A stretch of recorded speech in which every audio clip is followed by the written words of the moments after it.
Welcome to the Transform Sales Podcast, where forward-thinking business leaders come to share their experiences and ideas, learn from each other, and amplify their results together. Hey guys, what's up? Amir Reiter here. I'm with the Algo King, Justin Michaels himself. He's looking younger every day. Hard to believe that you're past 65 now. We decided to have the format of no format. We're just going to rip it, and we're going to just talk We're going to break about, the internet. Yeah. Probably not going to break it, but we're going to make it dent.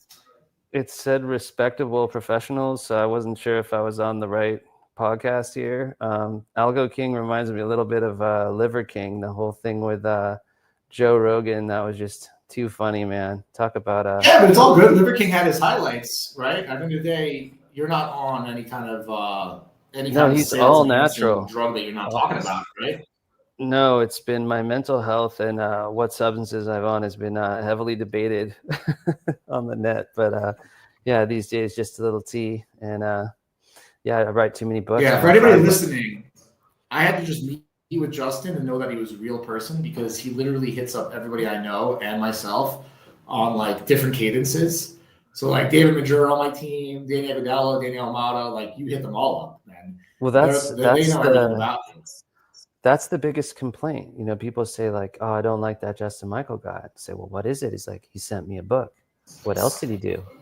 He sent me a book. It's like, what does he do? He's a sales author. So he sells. How much was the book? $3. Okay. I know what they don't like about you. I don't know. I think they don't like, you know what they don't like about you, Justin? It's your go-getter energy. There's this weird thing in the culture, because I got it too, where like if you're pushing 100 miles per hour and you never stop, instead of competing with you, it's easier for them to hate on you, right? Because it's like if you're racing a car, the car's going 100 miles per hour and you're going 50, you have two choices. You can speed up to 100 and compete, or you can hate. And that's how I see it. Your pace is so much faster that you're kind of like, man, I don't want to go faster. I'd rather hate on you. Well, I've been compared to the honey badger. Yeah, they called me the honey badger, the machine, the hummingbird. I had a lot of interesting nicknames. Two CEOs met in Cannes, France, because I worked for these two companies as a VP of SaaS sales. One goes to the other, like, oh, you're going to hire Justin Michael. He's like, should I do it? And their rival CEOs, and he's like, yeah, that guy's a professional stalker in a good way. You know, and then I got the job, and I was the only, VP from these two rivals. We're in blue, we're in red. And it's all history there. The business challenges you solve for, or I need more leads, I need to close deals faster, and then some of the people are turned off by your persistence and your aggressiveness. It's ironic. It's like the biggest irony as a CRO who hates cold calls but hires 70 SDRs to do cold calling. Like you're saying one thing and doing the other, right? If that makes sense. I personally would hire you faster if I was based on your persistence. It's true, and I'm pretty zen about it. I mean, you and I met back in 2017, 18, back when, we were working together at Outbound Works. You were sitting in DriftBots on the site, and then during the pandemic, I sat on your board for Cloud Task, and we were doing these call competitions. I would sit inside Discord and just make calls on a soft dialer out of Google Dialer, I think with Connect and Sell and Orem, and I was running on data you were providing and kind of cleaning with your VA team, and we would run it. And I think it was like doing it for 20 days, 40 days, 60 days. Well, after a while, like $1 million in pipeline racked up. Maybe it was more. And I think it closed over 7 figures in time. You did. And it was, I think I tweeted something. I was like, oh, I closed $1 million in 20 hours. And that was what triggered the fraud alarm. Like, it's impossible. He didn't do it. And then you were willing to show the Salesforce and the bank account. And I was like getting heated. And so that started some of the big beefs, I think, was... Can I be specific what you're talking about? Can I name drop? Yeah, it's okay. I mean, I have really focused my campaign... Can I be specific? Yeah, I'm down to go no holds barred. So I've focused my campaign on this specifically to kind of take out some of the legacy players. So like the number one cold calling book has always been Jeb Blunt and Fanatical Prospecting. Jeb sold uniforms. He had not sold SaaS, which is fine. I respect that. There's a lot of parallels. But there hasn't really been a prospecting book that's about enterprise grade selling or how to use AI to do it. My book is actually not about replacing AI. So I really love Art Sobchak, and we've really supported him. Then you had like the Wrestler Bros, and you had Nick and Armand and 30 MPC. And there's been kind of a lot of talk about, is that material they use there? Certainly a lot of my material is on 30 MPC and in Cold Calling Sucks. And then you've got Keenan and Will Aitken. They're going to do gap prospecting, which will be interesting. And then you have Ryan Reiter, who did outbound sales, no fluff. And so I've really focused my campaign on those books as being sort of an antidote or solution or the counterfactual to those books. And I've taken a lot of Comedy Central roasts to these authors. And I mean, you're just not allowed to go roast people. It's not okay to the woke world. And I work for myself, so I sort of just do it anyway. And I think it emboldens people and think, wow, he's free and living in a free democracy. And other people are like, how dare he tear others down? But like boxers do it. Conor McGregor does it. Muhammad Ali does it. All sports people does it. I mean, I'm the top 5 in this industry. You know, maybe you got Josh Braun, Aaron Ross, who's been a mentor to me, Mark Lederick, who I respect. You got Beck Holland, right? Who else you got in the top funnel land? So they just put out these different crazy books. A lot of neuroscience, a lot of techniques that sort of flank or work asymmetrically across. Like I said, we're not going to use permission-based openers, and that drove people crazy because they want to say, "Oh, Amir, can I get some time? You're going to hate me. This is a cold call." Like everyone's just like, imagine dating and you know, there's this big debate. It's a tone. It's not what you say. And so I always tell this joke. It's like, hey, it's great to meet you. Want to see my meth lab? It's like, deliver that tone and see how you do. So I'm just doing a lot of debates in the book about that. And it just ruffles a ton of feathers. So can I summarize? Yeah, go for it. You're on a mission to be number one. You want to be number one. You Not want to be number number one two. in B2B sales training. You're comfortable. You're comfortable sparring with the best or the people who think they're the best. You ruffle some feathers. Totally. I'm in some of your communities. I know that people love you, right? You got an awesome community. And a lot of the guys that you compete with, they run different models, right? They copy this, copy that, refresh this, everyone's kind of, but at the end of the day, you're focused on helping people book more qualified meetings, generate revenue in an AI world, right? And you're still focused on the business challenge. So basically, in order to be number one, you got to focus on the business challenge that people have right now, which is just harder to get meetings, harder to book meetings, right? And you're kind of, I remember your book from 2001 was the tech-powered sales agent, something like that, right? I probably have to tell it wrong, but now tech has gotten, so you were, you know, I even think you wrote an article about like AI SDRs being replaced, and it's like some people showing me how it organically comes up number one. So you've been 5 years ahead of the curve. And for those who are listening, when I met Justin, he was outbound works, and he doesn't talk about it because he just doesn't, but I do. They're basically what Artisan, AI SDR, are today. They were literally, they bought Hexa.ai from Brett Short, and they were an AI automation software. The change is that the AI got better, right? But that also means that everyone has access to it because it's not proprietary, so it's harder to get the noise through. And then how we worked was from a customer success play. You were working with CloudTest to book some meetings, and I told some of these AI RST companies, I'm like, look, guess what your future looks like? You're going to be measured like a lead gen company because you are. And people are going to either fire you or hire you based on 1 or 2 meetings. So you're going to end up hiring SDRs as CX reps. I told this, Justin, to like 4 or 5 other people. And I'm like, I'm not the smartest guy. I was just hired to solve this problem by Justin Michaels 10 years ago. And you're not going to have a different problem, right? If that makes sense. But they're going to find out the hard way. And then they're going to ask for SDRs after they churn. That's what I would say. You know, that's how we There's just a few rules of life, right? It's like never fight a land war in Asia is one of the rules. Number 2, never invest in a restaurant or nightclub. Number 3, never marry a stripper. I mean, there's probably a few life rules that hold up that we all need to adhere to. Yeah. But yes, there's the appointment setting and demand gen is one of the biggest demand types because we look at the Steve Richard demand types: make money, save money, reduce risk, satisfy regulation, solve an irritation. So this is one of the oldest businesses known to mankind, humankind, is the get me more meetings thing. So yeah, I've been at this for a very long time. I'm 45. I've been in sales since I was 21, and people underestimate that. For 20 years, I carried a bag. I worked in incubators. I worked for a lot of SaaS tech companies. You know, my father started an internet company. My brothers worked at Google, so it's in my blood. And I started in my mid-20s getting into communication and NLP and linguistics. My father was linguistics PhD. And so what started to happen is I've built a lexicon for how to communicate. So I advised Lavender in the early days, and they've kind of brought in a lot of stuff. Like I see a lot of my stuff with Jason Bay. I see a lot of my stuff with Fluorine, Tatooine, like some of these trainers come up, and it's gotten so weird because I was doing all this in 2017, and I'll meet with someone, I'll say, hey, check out all my codex files and all my open source that I put on Reddit. And they're like, oh yeah, I've already seen stuff like this. This is already what I use. I'm like, I invented that. And I know I sound like Al Gore now, like invented the internet. Like I kind of pushed the thoughts bomb hardest. I sent 3 million thoughts bombs. I pushed Venn diagrams and visual prospecting with Dogpatch Labs like in 2017. A lot of the almost like writing emails that looks like text messages, putting the whole email in the subject line, hat tip or in class, like that stuff I was doing 10 years ago.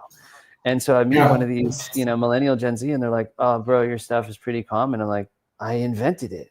So I always think of it like Van Halen, like, he didn't invent the two-hand tapping. You can't patent a short email, but the first person to just kind of go ham and do million level scaling with this stuff was kind of our team, like Brendan Short, Anders Fredericksberg. It's kind of like the Warren Buffett method, right? Of like buy fear, sell greed, right? Like you establish everything and people follow, and they're kind of like, it's mine, it's not. And it's like, well, you're just doing what's working, right?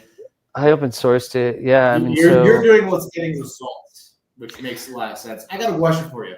Who is the right person to read your new book? Like I'm a guy out there. I'm a CEO, CRO. I'm a salesperson. I'm facing what challenge? Like what's the problem that you face? Like, go read your book.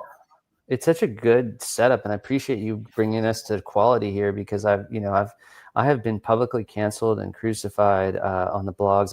Our LinkedIn lunatics has roasted me. I have long threads on Reddit. It's pretty funny, and I just get up and I get more clients, and I passed 7 figures doing this, and I coach a lot of people on that. Here's the problem. So tech-powered sales in 2021, we said 70% of the top funnel can be automated. Now that became problematic because it was expensive initially. And we would say, hey, just MacGyver the tech stack, because you had to invest in a sales engagement platform. You get an Outreach or Sales Loft, and now you see second generation, like Instantly and Smart Lead. And then you would get a dialer, and back then it was Connect and Sell, and that was, the Ferrari. And then Orem came out, and now Salesfinity and Trellis, and we have all that. But now we have some existential threats to full-blown automation. You can't do it. One, LinkedIn will not open its API. They lost a case against scraping, but they're starting to kick people off. They're kicking off Apollo, kicking off Seamless, who are scraping heavily. You can use great products like Skylead, which we were doing, or Dripify or Expandy, and that's scraping available data, but it's not really sitting in the API for full-blown, AI driven. So that's number one. Number two, Gmail has gotten crazy. There's gonna be 4 things now, because you can send 50 emails per Gmail. So you and I know, at an agency perspective from RevOps, you need 15 domains and like 3 emails each, and to spin up 50 email addresses to get the kind of volume that we were doing 10 years ago. Number 3, I'm doing that right now with Salesforce. Exactly. Salesforce, yeah, we use that too. So, so then it goes to the FCC, the Federal Communications Commission. They said that AI-based cold calling, you can't do it. So I can make an Amir Reiter clone that calls as you, and it actually is perfect tonality. You probably call your bank account and unlock social. It's very dangerous. So they just struck that down in Europe. They struck it down in the US. They struck it down in Australia. So you can't do that. It's okay. We're going to have AIs make the calls. Illegal. We're going to do high volume email. Very hard to do. You need Clay, NADN. You got to be like Benjamin Smart. You got to be one of these GTM engineers, and it's becoming a coder. I predicted actually in 2021 tech powered sales, we predicted ChatGPT. And then the last factor is this iOS 26 thing is then jumping up to screen use. So what is happening? Email is taking 1 in 1,000 emails to get a meeting. Calling, if you just spray and play and if you just blast the data, 30 to 40% of that's bad. The iPhone's restricted. So the only thing left is like algorithmic approaches to using phones. So there's this Titanx.io thing that enriches. Here's 1,000 leads. Cool. These 200 people pick up. Only 20-30% of people actually pick up. So imagine you have picker-uppers and fresh, clean data. You don't need 4 to 10x dialing.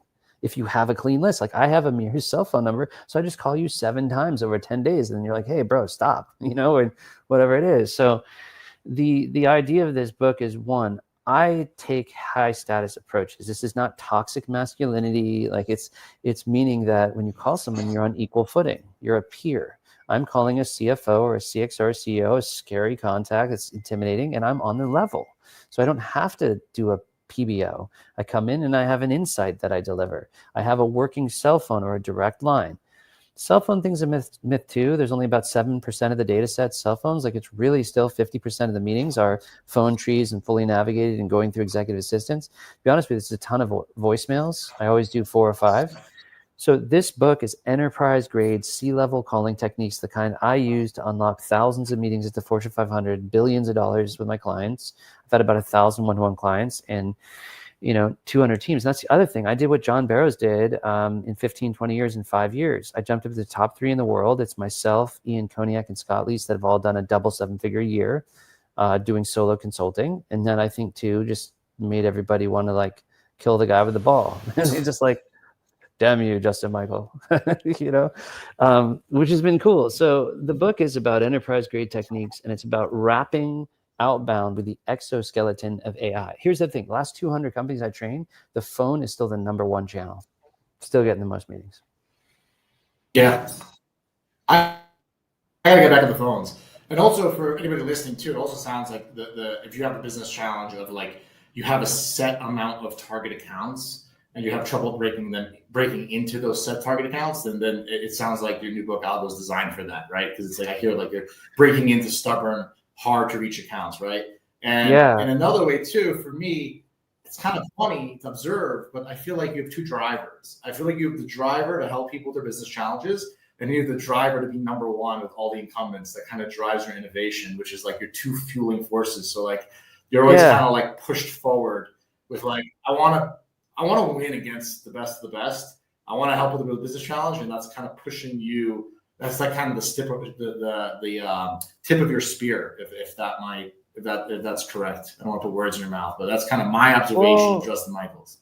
Why not? That's what keeps you up. I came out of the music business, and when I was about 19, I showcased for Jimmy Iovine, who signed Dr. Dre and Eminem. And I mean, I like 10 feet away, I played him original songs I made, and I was a producer when I was young. And so my father was the founder of Earthlink, which in 1993, the only way to get on the internet was that. So having a dad like that who just thought big, my brother and I just had huge dreams. My brother went straight to Google. He quit IBM, and he's made many millions there. He actually sells more books than me. He's one of the number 1 Python trainers in the world. He learned Python from Guido van Rossum, who coded the language at Google. So when I'm thinking of this game, I'm thinking like, we're not doing brain surgery here. So it'd be cool to get to the top. And some of my tactics are kind of guerrilla marketing, and like Roger Stone was behind Reagan, he was behind Trump, and he was behind Richard Nixon. So I tend to do a lot of satire, viral guerrilla marketing. Monty Python stuff is very deadpan. People get really offended. It's all tongue-in-cheek. It's all Comedy Central roast. There's no malice behind it. I have like a couple people that are just sworn enemies that just hate me with like an incredible passion. And I'm even happy to like get on a Zoom with them and build a bridge or trade calls. Like I'm a very calm person, but I just have like a total rascal sense of humor because I grew up at the BBC.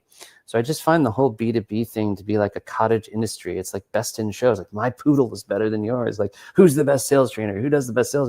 The whole thing's sort of like a mighty wind. It's like one of these Steve Guest things. So I have so much fun. You're on my top B2B sales trainer list in the marketplace. I made it. You see, no one will put me on a list. So the other funny, it's like a conspiracy. I get blacklisted. Like they come up with all the lists. But one thing, I have actually done sales in brain surgery. And you have done both. It's kind of funny. Yes, for Mazor Robotics, surgical robotics. And the hard part about that job was convincing brain doctors to use a robot that did their job better, faster, and cheaper because they were so stubborn because they wanted to learn how to like do brain surgery by hand. So resistance to change was the big thing, and it is brain surgery. That's just hilarious. But I just remember. I would put you right up there on those lists of the best cold callers. I might release another one because for years you led Cloud Task, this like 300-person organization in Medellin, and had hundreds of clients, and you were still getting on the phones every day yourself, which is really. I gotta get back on the phones. So everything that like during our transition to our marketplace, our revenue obviously went down because we were rebuilding a different business model, right? It went from an agency to a two-sided marketplace. And I need to get back on the phones, and I need to get back meeting people, right? Like at the end of the day, like I met you in your office in San Francisco, right? And I stayed friends with you for 10 years, and everybody that I meet, like guys that I interact with, like your buddy Johnny Stacker, never meet me, hate me, right? And then the guys I meet with, I'm friends with for years. It's a true story. Like I never met that guy. I unblocked. It's kind of an East Coast, West Coast rap battle. So I unblocked like 1,000 people. I'm totally blocklist and beefless, and I've gone kind of whole Zen Buddhist, like Goose, Fraba, like the, anger management type thing. But people are always like questioning my mental health, which is funny because it's all about mental health awareness. But they always strike me with that. So I went to this like really august psychotherapist, and she told me, she's like, you're very mentally healthy. So I was like, okay, I was even surprised to get this clean bill of health. So I think I just have. You're just driven by competition, and you're not afraid to lose. Losing doesn't make an eighth person. I'm more like Conor McGregor. I just go out and I just, I'll just speak my mind. I'm outspoken like Mark Cuban or something, and it's healthy competition. I think a lot of the people right now that are writing books on cold calling, I don't have to name the names, but like I think one sold uniforms, another, was like an aspiring model and a blogger and a ski instructor. Another like did social media. Like none of them are phone people. For 20 years, I sat on a telephone, from telemarketing to like sitting in inside sales in a SaaS company with 2 founders from Oracle, making commission, no base. Like getting up at 3 a.m. in the morning with a phone in a loft next to my bed and calling the East Coast to try to close something so I could get $1. So I've had some really lean times. I was poor for like 10 years, just crushing telemarketing. So I never forget about that. So it's kind of like Will Smith with his comment about the treadmill. I'm just so motivated to elevate this industry and find the techniques that are going to be most effective. There are 750,000 SDRs. There are 10 million people that sell tech. 40% of them side hustle. And I've helped a lot of people, kick off side hustle jobs. I wrote a whole book about that, 7-figure formula. And I think most companies are under investing in their tech stacks and technologies, under investing in training. They're creating dropout factories, right? And then there's bringing people in to speak and giving people books that have 90s tactics. Like, this is a cold call, I want to roll the dice. Like, and the reason I went against the Cold Calling Sucks book is it's just like Wayne's World. It sucks. It's the suck cut. It sucks. And here's why. It's manipulative. You call up a company and you're like, hey, have you heard about me? Or you're like, oh, I was just talking to your sales team, and you lie to them and you tell them. I mean, there's all sorts of bizarre. I don't manipulate. I don't use gray hat techniques. And I'm not a big fan of things that are like pattern matched. Like, and I do see validity in the 27 seconds thing and Chris Voss and the connect and stall strategy. In the book, we explain neurologically why that works, but it's like pickup lines. The minute you see 27 seconds, you're like, I just got 5 calls about 27 seconds, and you tune it out. The brain, familiarity breeds contempt. So you're really trying to create pattern interrupts. And that's why everything I do, like the way I dress, like a samurai cat, I mean, that's like, you weren't ready to see me wearing a samurai cat shirt. You were. Amir's like, of course. No, I like the samurai cat. It is a pattern interrupt. If you have a cat, you should teach it. Basic collar shirt. If you have a, would you say that cold calling is a entry level game now, or an expert level game? I know we have a little bit of lag. It's my fault, but like, is cold calling now for like the guys like me and you, 20 years experience, or is it for the kids out of college? It's interesting, right? Because like hard times create, these abundant generations, and then abundant generations create weak generations. There's this whole meme, but I meet a lot of millennials and Gen Z who they love Jocko Willink and they're disciplined and they want to do this. I would say we're going to see so much GTM architecture hitting RevOps pieces of this, that in order to be great at cold calling, you're going to have to know Clay, N8N, how to vibe code, all that good stuff. And so I think it'll become a very sophisticated job. And then there'll be a lot of more full cycle sellers who are strategic. They can get in front of C-levels and hold the conversation. I also think they'll be buying and selling bots. And so the prospect will have an option to pick whether they want to talk to almost like a record, like a vinyl record. It'll be nostalgic and it'll be more expensive.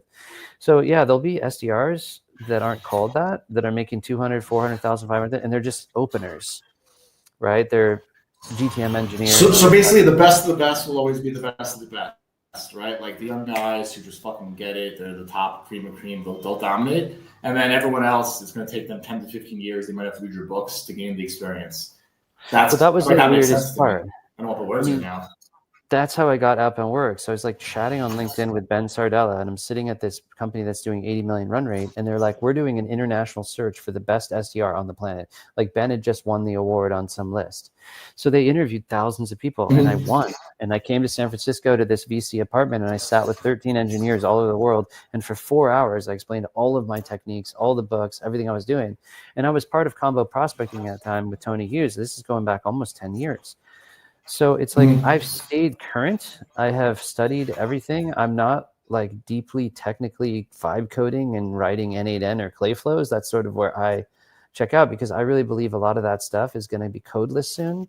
And you're just going to talk to him. Hey, make me a sequence to it, Amir. Like, make me a sequence, this style, make it sound like Gardner, throw in some pain points.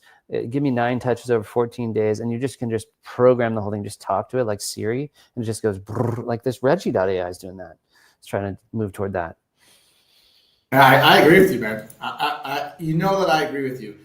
I also think, what do you think about this comment, right? What I see is that there's just, and obviously it's part of the reason why I built the marketplace. I want to help buyers find the right software, candidates, and agencies. There are so many tools that are in GTM that it's like the innovation of the offer is very low, right? So what do you think about all the SaaS companies selling SaaS to each other and not selling to like real estate and other industries? Do you think that's a problem for the industry or an opportunity? Well, if you want to read something really fun, like a spicy take, I may or may not have written something called the Sales Illuminati Manifesto. And one of the core theses of this book is that it's a shell game. Because if you have 2 companies and they're both backed by the same VCs and one sells to the other, money just changed hands between VCs. So it's like a shell game. So there's a lot of corruption in SaaS, and it again is a great wellspring for humor and satire. Yeah. So the Y Combinator selling to the Y Combinator, right? And making a lot of, one of the biggest outsourced sales agencies in the world, I'm not going to name names, do like $3 billion a year in revenue. They're owned by one of the biggest recruitment companies in the world. Oh, that's true. I found out. And they're doing this. Well, so they're kind of like, they're feeding each other. And they're big and nobody knows about them. So go ahead. Well, I don't know if we fully broke the internet. What do you think? What do you think is the next frontier, though?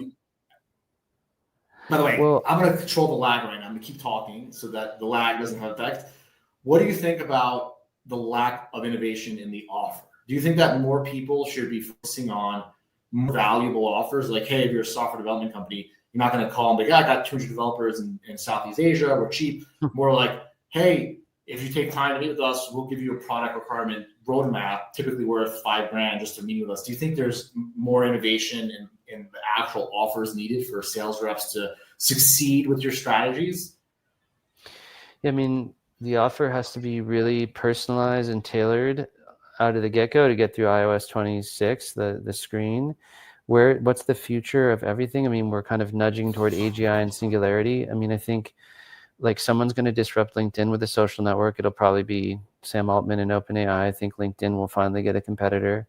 I think co-selling will be big. I know Brendan Cassidy was working on this because suddenly they turn off the email, turn off the phone. And the only way in is like, okay, you're at Marketo, I'm at, Salesforce, and we're both selling in. And so it's that kind of like ecosystem led where you use Nearbound or one of those platforms to kind of see where the overlapping opportunities are and to do co-selling. I think there's going to be private Slack communities you pay for and the C-levels pay for, like a little watering hole where you can get together. And then the AI stuff's going to go wild. I don't know if like Trump will lift the regulation and just let the AIs roam free. We certainly opted in AI voice works, but who in their right mind is going to allow the bot? But John Gerard, who ran Science, is a friend, and he was saying that like if you did have a voice AI, so let's say my AI calls you and it says, hey, this is Justin Michael's voice AI making the call. So it's kind of like Tipper Gore with explicit lyrics. You just tell people it's your AI. So like my AI calls your AI and your AI answers, and there's going to be weird stuff like that. So yeah, are we getting viewer comments? I don't know. I hit some button. I don't even know. I'm not. Is this We're live just. right now, guys? I don't even know. I'm not sure. Is I it? just hit a button. Could be. It might not be. We're Justin, screaming into the question void. for you.